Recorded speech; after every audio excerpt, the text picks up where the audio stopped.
The rain had been falling for hours by the time Detective Laura Kessler arrived at the scene. A small rental cabin deep in the pine woods of northern Michigan, rusted mailbox, broken porch light, and a sickly yellow tape flapping in the wind. Inside the body of Marissa Elwood, 29, lay slumped beside the sofa. She had been dead for at least 12 hours. No forced entry, no signs of struggle, no signs of robbery. Just the eerie hum of silence broken only by the soft thrum of rainwater hitting the tin roof. Marissa was a high school teacher, loved animals, volunteered at the local women's shelter. She had no enemies, at least not that anyone could name, except maybe her ex-fiancé, Nate Harrow. When police called Nate, he picked up on the second ring. "Marissa's dead," he repeated, stunned. "No. Wait, what?" He sounded shaken, but Laura had heard enough grieving exes to know when something was too controlled. Nate didn't ask how she died, or where. He just exhaled slowly and said, "Wow. Okay. I don't know what to say."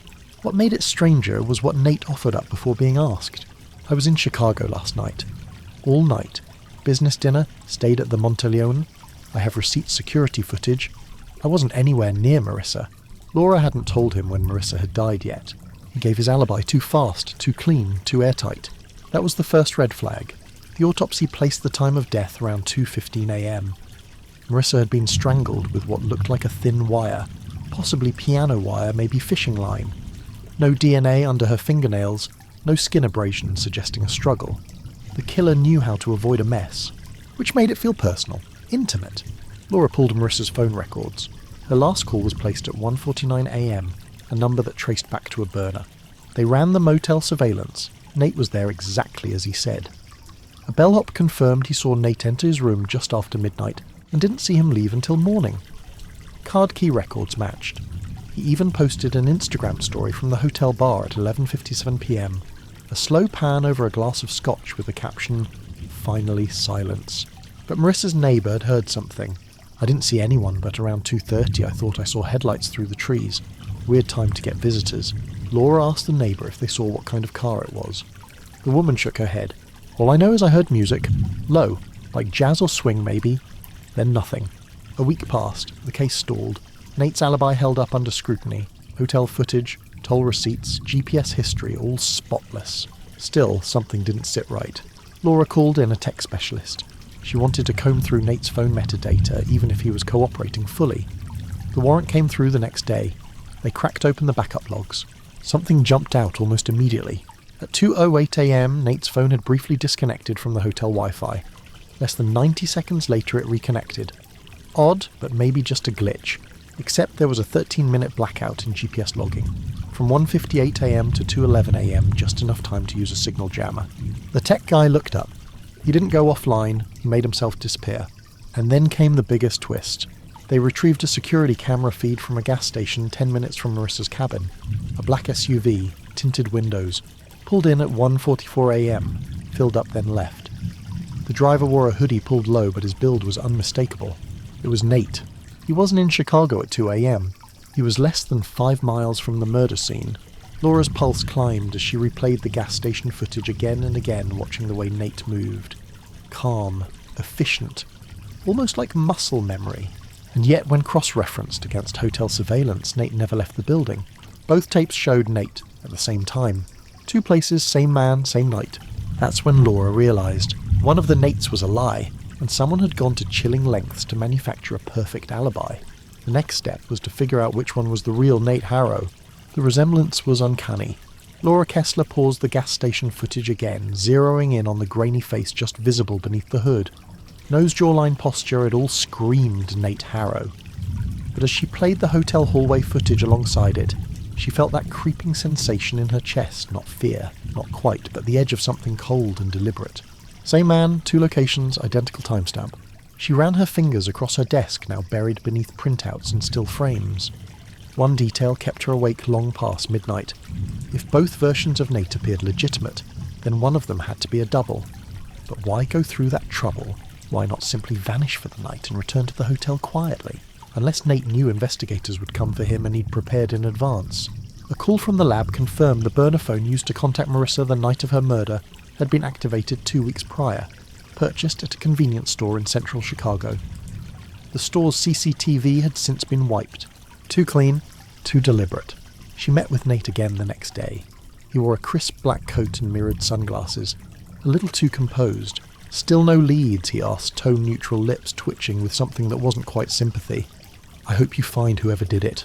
"We're getting close," Laura said carefully. "By the way, how's your brother these days?" That stopped him. He blinked once, Trevor.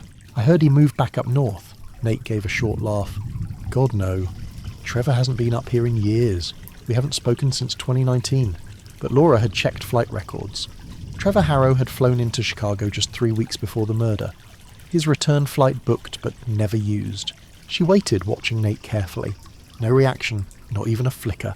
Yet when she returned to the station and ran a facial comparison on both video feeds, the algorithm returned a 94% match with one crucial discrepancy. The man at the gas station had a faint scar above his right eyebrow. Nate Harrow didn't. Trevor Harrow did. Suddenly, the perfect alibi cracked like ice. Trevor was Nate's mirror, an identical twin estranged for years. Few people even remembered he existed. They had the same voice, the same gait, the same way of smiling without showing teeth. Had they planned this together? Laura ordered a subpoena for bank records. 2 days later it arrived. A $10,000 cash withdrawal from Nate's account had been made 8 days before the murder. Another $5,000 was pulled the following day. The transactions were spaced, careful, quiet. On a hunch, she dug into Trevor's last known activity. No job, no listed address. One bounced speeding ticket in Michigan 6 months ago, filed under a P.O. box. When officers raided it, they found a duffel bag. Inside, a burner phone, black hoodie, disposable gloves, and a nearly empty bottle of cologne. A brand Marissa had once bought for Nate, according to her best friend. The bag also contained something else, a receipt from a gas station. The one near Marissa's cabin, time-stamped at 1:44 a.m. But no prints. Only a single stray hair caught in the lining. DNA confirmed it wasn't Marissa's, nor Nate's. It was a familial match. Trevor Harrow had been in that car. Laura brought the evidence to her chief, but without a warrant or known address. Finding Trevor would be a needle in a haystack. He could be gone anywhere. Still, she returned to Nate, this time with quiet resolve. She handed him the duffel bag. His expression didn't change. He examined the items like they belonged to someone he barely knew. "Your brother's back," Laura said quietly. "I told you we haven't spoken in years. He used your alibi, Nate. He was the one who killed her. Or did you?" Silence. And then Nate smiled, a cold, small smile. "You'll never prove it." That night, Laura received an anonymous tip. A man matching Trevor's description had been seen in a small diner 2 towns over asking about bus routes to Canada. She raced there with a local deputy. The waitress confirmed he'd left just 20 minutes before. He asked for directions, didn't order anything, just looked tired, sad maybe. Laura asked what he was wearing. Dark hoodie, scar above his eyebrow, didn't say much, but she hesitated, then added he left this behind. A napkin, folded in half. Inside, scrawled in shaky handwriting. "Ask Nate about June 12th, tell her I remember everything." Laura's skin chilled. Marissa had died on October 4th, so what the hell had happened on June 12th? June 12th. The date clawed at Laura's thoughts long after she returned to the precinct, the napkin now sealed in an evidence bag resting like a loaded gun on her desk. Marissa had never mentioned that date to anyone, not in her texts, not in her journals, and not in the months leading up to her death. Laura pulled the Elwood case file again this time, focusing not on the crime scene or time of death, but the months before. The relationship, the breakup, the timeline of the unraveling. She remembered something Marissa's friend had said during the first round of interviews back when everyone still assumed it was a random tragedy. She left him after that weekend in Traverse City. She came back different. Said she didn't trust him anymore, like she'd seen something she couldn't unsee. Traverse City, that was the weekend of June 12th. Laura dug into the credit card logs, pieced together Nate and Marissa's stay. A bed and breakfast booked under Nate's name. 2 nights. Nothing remarkable. Except one flagged call to the local sheriff's department. No official report filed, just a brief inbound call logged from Marissa's cell. June 12th, 2:03 a.m. Length 22 seconds. She contacted the local sheriff. He was retired now, but remembered the call. It was weird. A woman whispered something sounded scared. Said someone was not who he says he is. Then she hung up. No name, no follow-up. No one ever came by. The sheriff thought it was a domestic argument. Let it go. Laura drove to Traverse City that night. The bed and breakfast had changed ownership, but the guest records were still intact. She found the room Nate and Marissa stayed in. The new owner allowed her to look around. It was a modest room, queen bed, wooden shutters, creaky floorboards. But behind the closet she found something strange. The back panel of the wall had been hastily patched. Not professionally, as if someone had punched through the drywall and tried to cover it up. She called forensics. Behind the wall they found a hidden compartment. Inside, a black notebook, water-damaged and smeared but still legible in parts. It was Marissa's handwriting. Pages upon pages, some dated as far back as the early 2020. Notes on Nate, questions, doubts, fears. One entry chilled Laura to her core. He watches me sleep, not like a boyfriend, like a scientist watching a lab rat. I think he's practicing. Practicing. Laura flipped pages furiously. Another entry dated June 13th. He left the room last night for 2 hours. I pretended to sleep. When he came back, he smelled like cigarettes. Nate doesn't smoke. He said he'd been taking a walk. There's no sidewalk here. And another, I saw him on the phone, speaking in German. Nate doesn't know German. He said I imagined it, but I know what I heard. Laura read the final entry dated June 14th, scrawled in uneven script. There's 2 of them. Or, I don't know. Maybe I'm losing my mind. But I saw him across the parking lot and he was still in the room, standing behind me. He told me to rest, but I'd seen too much. I locked the door that night. Didn't sleep. Back in her car, Laura called in facial recognition again, this time on Trevor Harrow. She expanded the search nationwide. 5 hours later, a hit came in. 3 months before Marissa's death, a man matching Trevor's profile scar-build age had been caught on dashcam footage in rural Kentucky, pulling a woman over pretending to be law enforcement. He didn't harm her, but when the real police arrived, he was gone. The woman described him as polite, precise, and dead-eyed. He had introduced himself as Nate Harrow. Laura's theory took on terrifying weight. What if Trevor had been impersonating Nate? Not just that night, but for years. What if Nate had used his brother as a shadow, a stand-in when he needed an alibi, a tool when he needed plausible deniability?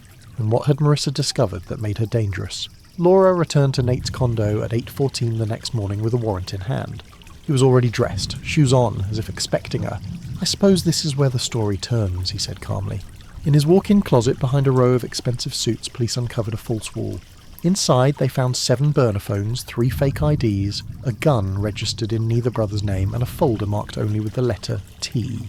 Inside the folder, photographs, all of Marissa, some taken from a distance, some from inside her classroom.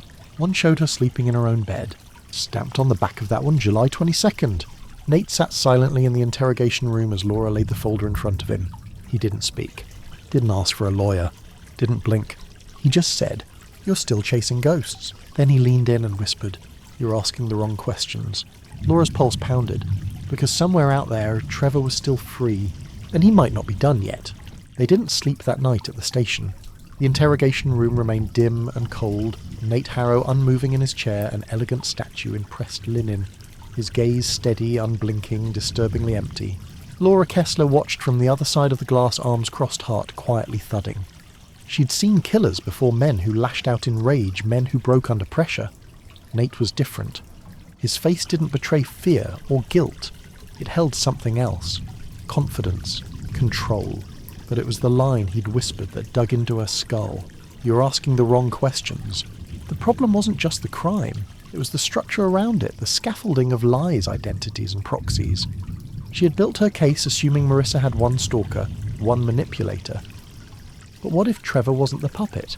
What if he was the hand in the shadows and Nate was the puppet all along? Or worse, what if neither was the puppet and both were pulling strings? They needed Trevor. Fast. But Trevor Harrow had no digital trail. No phone, no bank cards, no registered car. If he was on the grid, he was using someone else's name. So Laura changed her strategy. She looked not for Trevor, but for his patterns, his shadows, any town with a suspicious Nate Harrow sighting. She started with the folder of surveillance photos found in Nate's apartment. Each one was dated. Each one she realised was taken during a period when Nate had verifiable alibis on business trips, conferences, dinners with clients. Someone had been following Marissa while Nate was physically out of state. Every photo was from a different location. Every angle, from the back seat of a car, from across a street through a cafe window, suggested planning. Hours of observation. This wasn't obsession. It was research. A behavioural profile of Marissa's habits, her vulnerabilities, her patterns. She wasn't being stalked to be scared. She was being studied. Then came the breakthrough. An analyst flagged an unusual transaction. In a small town in Minnesota, 2 weeks before Marissa's death, A man had checked into a roadside inn under the name Thomas Keller. Paid cash. No ID required. Why flag it? Because the clerk, annoyed by a guest who kept rearranging the security cameras, had snapped a photo of him on her phone in case of trouble. The man in the photo. Trevor Harrow. Laura drove there herself. The motel clerk Cheryl was still working. He was quiet, she said. Tipped well. Didn't say much. But the way he looked at people, it wasn't right. Did he say where he was headed? Only that he was waiting for someone. Laura's throat tightened. Who? Cheryl shrugged. He said she didn't know he was coming. In the room Trevor had stayed in, they found a single item left behind in the closet, a music box. Old hand-cranked, etched with lilies. It played a haunting slow melody, one Laura couldn't quite place. She brought it back to the lab. Hidden inside the lining was a micro SD card. On it footage. Grainy, dark. A camera placed in the corner of a room, Marissa's room. She appeared unaware, brushing her hair, reading, sleeping. And in one frame she suddenly sat upright, staring at something off camera. She got up, walked slowly forward. Said something, though the footage had no sound. Then the camera shook, deliberately knocked from its position, and the footage ended. Laura staggered from her desk. The timestamp. June 12th, 2:01 a.m. That was the night Marissa had called the sheriff. That was when she'd seen something, someone in the room, even as Nate was supposedly asleep beside her. She called Nate back into the interrogation room. Your brother was in Traverse City that weekend. Nate didn't move. You knew, didn't you? He exhaled slowly, voice low and dry. You think this started with her. But she was the end of something, not the beginning. Laura leaned in. Then tell me where it began. Nate finally looked at her. And for the first time she saw it fear. Not of arrest, not of guilt, but of Trevor. There were two of us, but only one was ever loved, he whispered. Trevor was the quiet one, the good one, everyone said so, until senior year. That's when it started. He looked away. He started trying to be me. Laura barely breathed. You mean, pretending? Practicing, Nate said, mimicking, learning my speech patterns, my expressions. I thought it was a joke at first. And then he stopped being Trevor, and I started losing myself. Laura said nothing for a long time. Then she asked, did you help him kill her? Nate didn't answer. He just whispered, he's not done. The next morning another tip came in. A woman 28 brunette schoolteacher reported someone watching her from the woods outside her home. Her name, Emily Kessler, Laura's sister. Emily Kessler lived in a quiet house on the edge of Maple Ridge, a town so small it didn't even have its own police station. One main road, 2 diners and a post office that closed by 4. When Laura arrived, her knuckles were white around the steering wheel. She had driven the entire way in silence, her Glock holstered at her hip, her badge already on display. Emily was waiting on the porch, arms crossed over her chest, face pale. I thought it was just some guy, she said, eyes darting toward the tree line, until I saw the same face. Twice. Laura froze.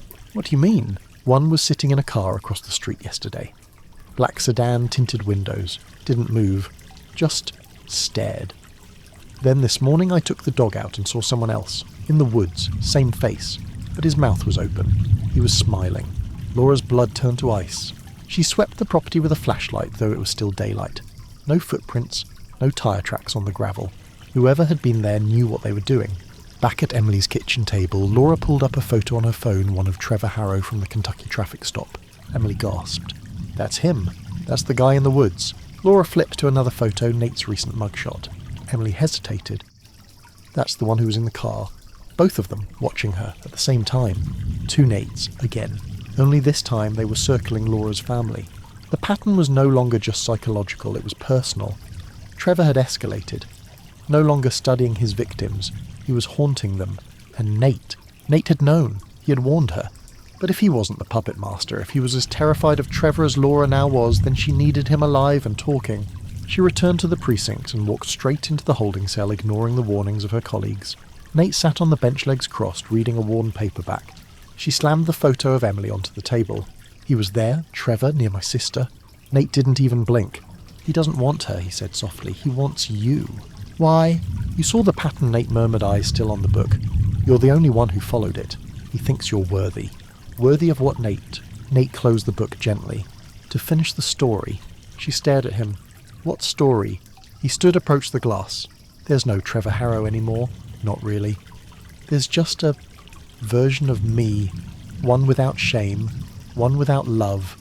One who studied what it meant to become a person and then became something else entirely. You're saying he's not human? I'm saying he let go of being human a long time ago. Laura shivered. Her phone buzzed. Unknown number. She answered. The voice was distorted metallic. Detective Kessler, you're getting closer, but not fast enough. She froze. I've left you something. Under the swing in your sister's yard. The line went dead. Laura ran. The drive back to Emily's house was a blur of red lights and gravel. She didn't wait for backup. The swing hung motionless from the old oak in Emily's backyard. She dropped to her knees. Underneath, nestled in the dirt, was a small wooden box. She opened it. Inside, a silver necklace. Marissa's necklace. The one she had worn in every photo. Wrapped around it was a scrap of torn paper. 4 words. You were always next. Laura stood up slowly. Then her phone buzzed again. This time it was a video message. No subject, no sender. She pressed play. A still shot. Emily. Bound and gagged. Eyes wide. Behind her a man stepped into frame. Hooded. Scar above his eyebrow. And then he lifted his head. Trevor. He looked directly into the camera and smiled. The screen cut to black. The precinct went into lockdown within minutes. A citywide BOLO was issued. Emily Kessler's photo, Trevor Harrow's face and the video stills were transmitted to every law enforcement unit across the Tri-County area. Laura stood in the centre of the storm phone, pressed to her ear voice, cold deliberate as she gave orders. Search the wooded trails, lock down the bus depots, check every rental property cabin motel. But inside she was coming apart, because Trevor hadn't just taken her sister, he had let her watch. She played the video again, froze it, zoomed in. The wallpaper behind Emily was faded pink floral. There was a lamp in the background vintage, frayed shade. On the side table a half-empty bottle of water with a blue label. No branding, just a single word. Clearbrook. Laura blinked. That was a local spring water brand only distributed in the Upper Peninsula. She scanned databases for properties in the region. There were 27 short-term rentals registered under aliases in the last 3 months. Only one had been paid for in cash, and the name on the rental. Thomas Keller, Trevor's favourite ghost. She took 2 unmarked vehicles, 4 officers and a canine unit. The cabin was deep in the woods 30 miles from the nearest paved road. When they arrived, it was nearing sunset, the trees casting long shadows over the gravel path. Laura didn't wait. She approached the front door with her gun drawn. The others spread out, covering every angle. Inside silence. And then, a faint sound. The whimper of a woman. Laura burst in. The cabin was dark except for a dim lamp in the corner. Emily was there alive, tied to a chair, duct tape over her mouth, eyes wide with panic. But Trevor was gone. Laura ripped the tape away, cut through the ropes. He just left, Emily gasped. Maybe 5 minutes ago. He said you were close. He wanted you to find me. Did he hurt you? No, she whispered. But he told me something, over and over again. Laura's hand tightened on her weapon. What did he say? Emily looked up at her sister. He said, you're not solving a case. You're walking through a maze. Laura froze. On the wall behind them, something new had been left. Written in black paint, jagged and crude. She was never the first. In the bedroom, Laura found a second surprise. Laid out neatly on the bed, a stack of folders. Victim profiles. Not Marissa, not Emily. 5 women, each from different states. Each with eerily similar backgrounds. Teachers, caregivers, community leaders. Each died under suspicious circumstances. Most were labelled accidental or unsolved. Laura flipped through the pages, heart thudding faster with each new name. Each woman had a final text or voicemail sent just hours before her death. Each one began with the same phrase. I think someone's been watching me. The pattern stretched back 7 years. Marissa wasn't the first. She was simply the one who looked too closely. And now Laura understood what Trevor had meant. She wasn't chasing one crime. She was unraveling an operation. Trevor was methodical. Each woman chosen. Each approach mirrored the last. Psychological games, observation, manipulation. When they got too close, they vanished or were found dead, their cases buried in paperwork and silence. Marissa had made it farther than the others. She had nearly exposed him. That's why she died. Back at the station, Laura confronted Nate one final time. She laid the 5 folders in front of him. You helped him, didn't you? She said. He looked down, long and quiet. Then not at first. What does that mean? I thought I could control him. I thought if I gave him what he wanted, he'd stop. Stop what? Becoming me. Laura stared at him. You knew he was killing them. Nate's eyes were glassy. For the first time, he looked tired. I knew he was rehearsing, he whispered. Rehearsing for you. Laura's breath caught. For me? He wants you to understand him. He thinks you're the only one who might. Laura stood up. "You're going to help me stop him." Nate looked away. "You don't stop him, you follow him." That night, another package arrived, left at the foot of Laura's doorstep. No note, just a single Polaroid. A blurry image of a dark basement. A woman in the centre, gagged, bound, eyes wide, and scrawled along the bottom in crude looping ink. 6. The photograph lay under the harsh light of the evidence room. Every detective who walked by slowed, looked. Once, then looked away. The woman's face was unclear, partially obscured by shadow, but what mattered was the number written beneath her. 6. Another victim.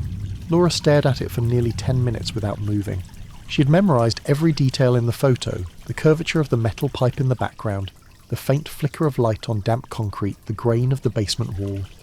And there in the upper right corner something nearly invisible unless you were looking for it. A date scratched faintly into the wall. 9/14/16. Laura ran it through the case archives. On September 14th, 2016, a woman named Lena Druitt, aged 34, was found dead in Saginaw, Michigan. Died of apparent suicide ruled by the coroner after a brief investigation. No signs of struggle.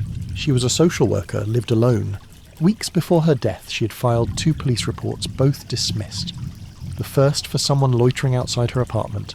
The second for a break-in where nothing was stolen, but the arrangement of her belongings had shifted. At the time, she told police, "I know it sounds crazy, but someone's living inside my routine." That phrase struck Laura like a bell in a silent room. She pulled Lena's autopsy report, found something buried on page 3. Faint bruising under the jawline, subtle enough to miss, easy enough to dismiss as self-inflicted. The examiner had ruled the mark as likely caused by manual pressure during emotional distress. But Laura saw it for what it was. Control. Trevor didn't rush his victims. He lived among them, studying them until their habits, their triggers, even their thoughts were second nature. Then when he was ready, he made them disappear. She pinned the photo of Lena beside Marissa's on the board, and then she saw the pattern. Every woman had a Nate, a boyfriend, a husband, a brother, someone they trusted whose face matched the man in their periphery. Trevor had used his brother's likeness like a uniform, to disarm, to blend, and sometimes Nate had even helped. Laura sat down with a list of all known aliases: Thomas Keller, James Drake, Alan Sharp, names Trevor had used to rent cars, pay for motels, pass through border towns unnoticed.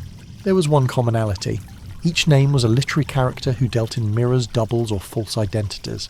Thomas Keller, based on a pseudonym used by an obscure European playwright who wrote stories about twins with reversed lives. James Drake, a nod to a 1970s British novel about a man replaced by his reflection. Trevor had been telling her the whole time, in his own code, and now he wanted her to see something else. She pulled up the video message he had sent of Emily, the one where he smiled at the camera. She played it on mute slowly, then in reverse. Frame by frame, at second 14 there was a flicker. A mirrored image burned in for a split second, a reflection off a stainless steel sink in the background. It showed a calendar on the wall. October the 13th circled in red ink. Today was October 12th. Tomorrow. Trevor was giving her a countdown. She zoomed in farther. On the reflection of the calendar there was also something else handwritten. Riverside, 11 p.m. Laura felt her stomach turn. There were dozens of riversides in the state. Cities, roads, even cafes. But one caught her attention. Riverside Psychiatric Hospital. Abandoned since 1999. Burned out windows, condemned halls, miles from the nearest main road. She pulled every unit available. No time for warrants, no patience for red tape.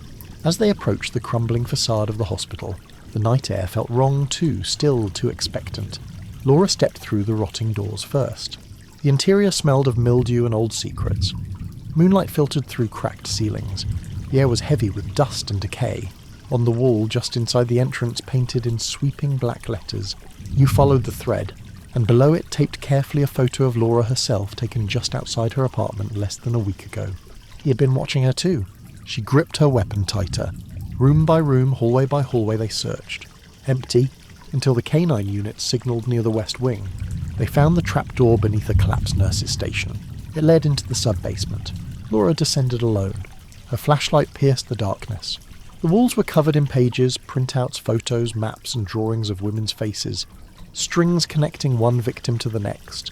At the centre was a mirror, cracked, distorted, and standing before it, Trevor. He turned slowly calm. "I knew you'd come," he said almost tenderly. "I always come for ghosts," Laura replied. He smiled, then stepped aside, revealing someone tied to a chair in the shadows. Another woman, alive, gagged, and around her neck, was Laura's badge. Laura's breath caught as the flashlight beam trembled in her hand. The woman tied to the chair was pale, bruised, her eyes swollen with panic. A deep gash ran along her temple. Her hands were bound tightly with wire ankles tied to the chair legs. She wasn't Emily. She wasn't anyone Laura recognized. But she was alive, and she was wearing Laura's badge. Pinned right over her heart, Trevor stepped back into the circle of dim light, that same placid smile on his lips, serene, almost holy.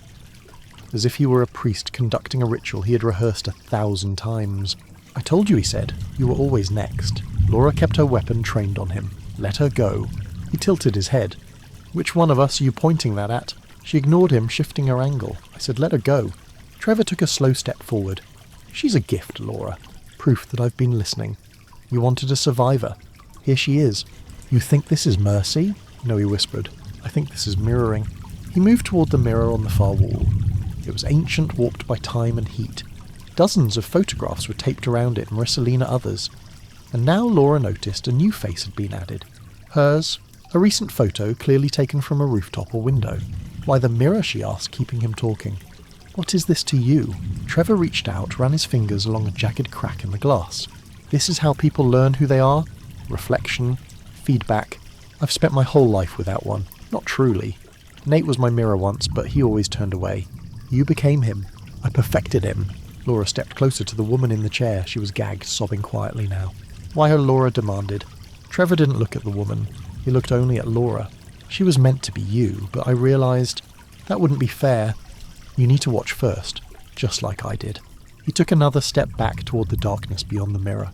Laura seized her chance. She lunged forward, cut the gag free, then the wires. The woman gasped, eyes widening.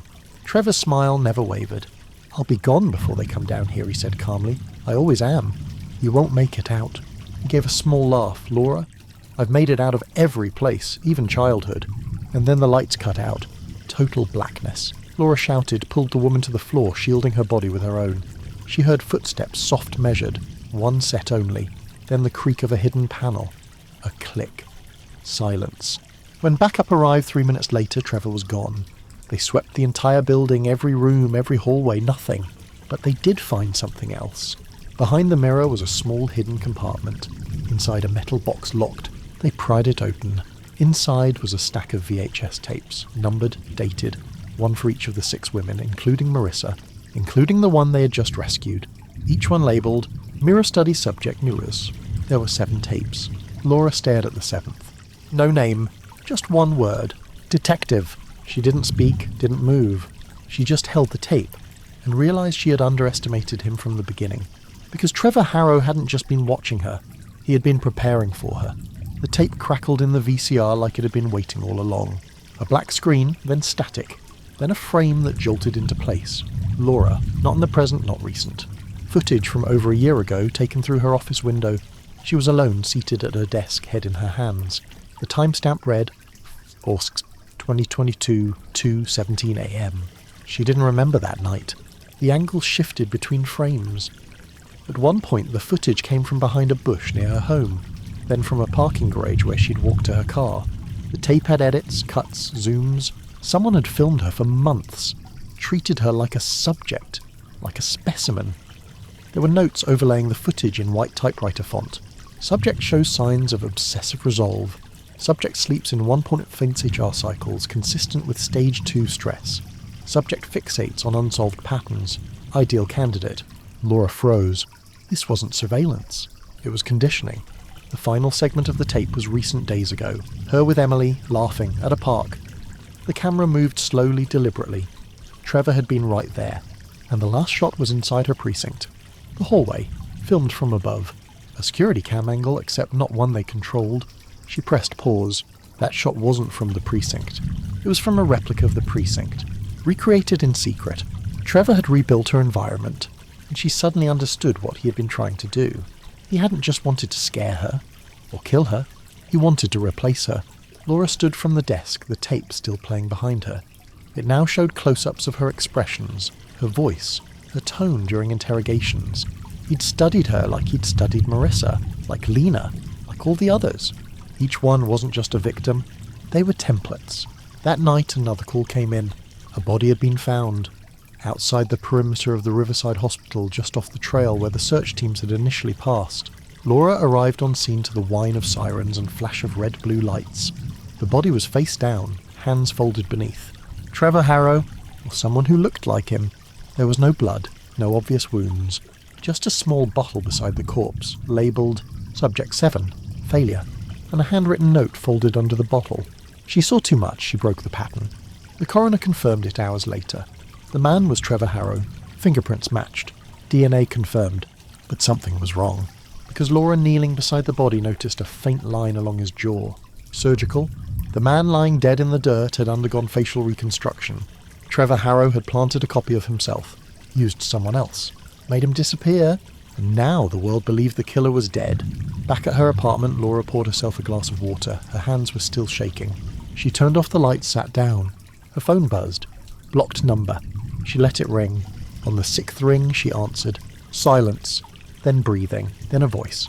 You're closer now than ever, but you still haven't looked in the mirror. The line went dead. Laura stood up, crossed the room, faced the mirror above her fireplace, and for the first time in months she really looked at herself. Then she saw it. A mark. A tiny pinhole near her collarbone. Barely visible. Fresh. The kind used for tracking devices. Her skin went cold. He'd been in her apartment. He'd touched her, and she hadn't even known. Then behind her in the mirror, a figure, not moving. Just watching.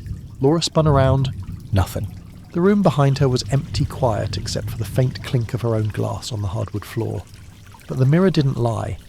There had been a figure, a silhouette, the curve of a shoulder, the angle of a jaw. Trevor, or someone who wore his skin like a memory. She stood motionless for a full minute, the silence pressing in like fog, then moved toward the mirror with measured steps. She searched every corner of the apartment. Closets, vents, under furniture. Nothing. But the pinprick on her neck was real. She reported it immediately. A hospital tech scanned her using a handheld detector. There it was. A tracker smaller than a grain of rice, implanted just beneath the skin. It had likely been embedded days ago, maybe longer. Trevor had been following her not just with his eyes or his cameras. He'd been using her own body. A violation beyond any crime scene. They removed the device and sent it for analysis. It was custom, off-grid, no manufacturer, not even a signal protocol they could easily trace. A ghost signal, buried deep in low-frequency noise pulsing once every 6 hours. Silent, efficient, and used on only one person. Laura.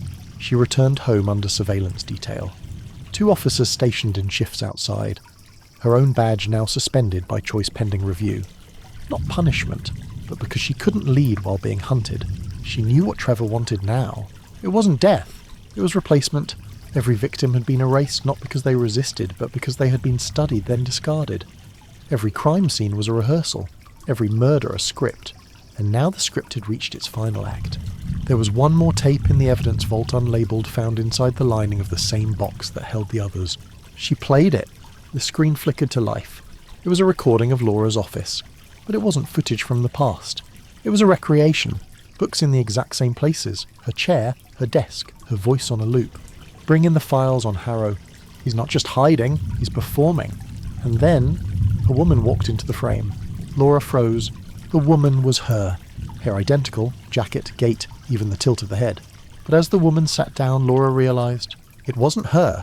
It was someone else playing her, rehearsing her, copying her posture, her voice, her movements.